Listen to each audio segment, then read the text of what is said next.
నమస్కారం అండి. నా పేరు డాక్టర్ రాజేష్ ఖన్నా, పీడియాట్రిషియన్, పిల్లల వైద్య నిపుణుల్ని. అప్పుడే పుట్టిన పిల్లవాడిని నవజాత శిశువు అంటారు. వాడికి తీసుకోవాల్సిన జాగ్రత్తలు ఇప్పుడు చెప్తాను. అప్పుడే పుట్టినాడు వాడికి మనం ఎలాంటి జాగ్రత్తలు తీసుకోవాలనేది సగానికి పైగా మీకు తెలిసే ఉంటాయి. కానీ సైంటిఫిక్‌గా అసలు ఏం చేయొచ్చు, ఏం చేయకూడదో నేను చెప్తాను. పుట్టిన పిల్లవాడిని వెంటనే తల్లి ఛాతీ మీద ఉంచాలి, రొమ్ము మీద ఉంచాలి. వాడికి బై బర్త్ పుట్టుకతోనే తల్లి రొమ్ము దగ్గర తీసుకెళ్తే రొమ్మును పట్టుకొని తాగే క్రాలింగ్ రిఫ్లెక్స్ అంటాం, రూటింగ్ రిఫ్లెక్స్ అంటాం, సక్కింగ్ రిఫ్లెక్స్ అంటాం. ఇవన్నీ పుట్టుకతోనే ఉంటాయి. వాడు తల్లి రొమ్ము మీద తాగడం స్టార్ట్ చేస్తాడు. లోపల అప్పటి వరకు బాగా వెచ్చగున్నవాడు బయటికి రాగానే చలికి లోనవుతాడు. మెజారిటీ ఎక్కువ మంది పిల్లలకి వచ్చే సమస్య హైపోథర్మియా. రూమ్ చల్లగా ఉండడం, ఏసీ గదులలో డెలివరీ అయ్యి బయట రూమ్ బాగా చల్లగా ఉండి వాడు బాగా డల్ అయిపోతాడు. ఎంత కొట్టినా ఏడవడు, పాలు కూడా తాగడు. హైపోథర్మియా అనేది డేంజరస్. అసలు డెలివరీ అయ్యే 2 గంటల ముందు నుంచే ఏసీ బంద్ చేయాలి. రూమ్ వెచ్చగా ఉంచాలి. వార్మర్ ఉంటే వార్మర్ పెట్టండి, లేదంటే ఎక్కువ వాట్స్ ఉన్న బల్బు పెట్టి ఒక దగ్గర వేడిగా ఉండేటట్టు చూసుకోండి. కిటికీలు తలుపులన్నీ మూయండి.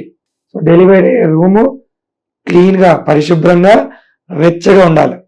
వాడిని పుట్టిన వెంటనే తీసుకుపోయి నల్ల కింద పెట్టి కడిగేది అవసరమే లేదు. వాడి వంట మీద ఎంత మైలున్నా, రక్తం ఉన్నా, మాయ అంటారు, తెల్ల పూతలాగా ఉన్నా, వర్నిక్స్ కేసియోసా ఆ కోటింగ్ ఉన్నా తీయమాకండి. మంచి పొడి బార్చున్నారు, బాగా ఉతికి ఆరేసి ఇస్త్రీ చేసిన క్లాత్స్ 2 టవల్స్ ఉంచుకోండి.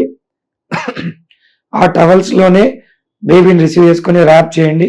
తల్లి ఛాతీ మీద పెట్టినప్పుడు స్కిన్ టు స్కిన్ కాంటాక్ట్, చర్మం టచ్ అయితే పైనుంచి టవల్ కప్పండి. వెచ్చదనం అనేది ప్రధానం. తర్వాత పాలు తాగించడం, అరగంట లోపు తాగించడం మరీ మంచిది. లేట్ అయితే 2 గంటలకు మించి లేట్ కావద్దు. తర్వాత గ్లౌజ్, సాక్స్, టోపీ, వాడికి యూజ్ చేసే బట్టలు అన్నీ కూడా అలా షాప్ నుంచి తీసుకొచ్చిన వెంటనే వేయమాకండి. ఉతికి ఆరేసి ఇస్త్రీ పెట్టినవి వాడండి.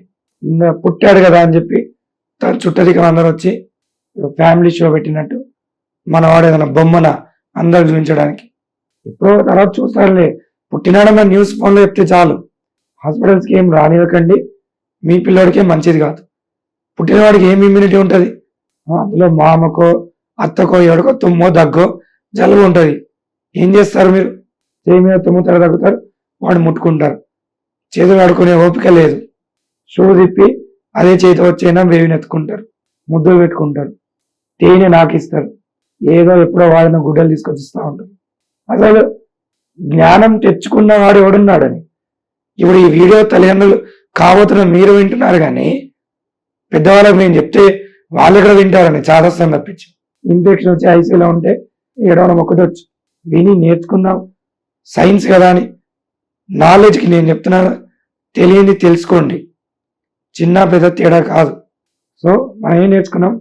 టెంపరేచర్ మంచిగా ఉంచాలి, తల్లిపాలు తొందరగా ఇవ్వాలి, ఇన్ఫెక్షన్స్ బారిన పడకూడదు. ఇవే ముఖ్యమైనవి. మిగతా విషయాలు నేను మళ్ళీ చెప్తాను. Thank you.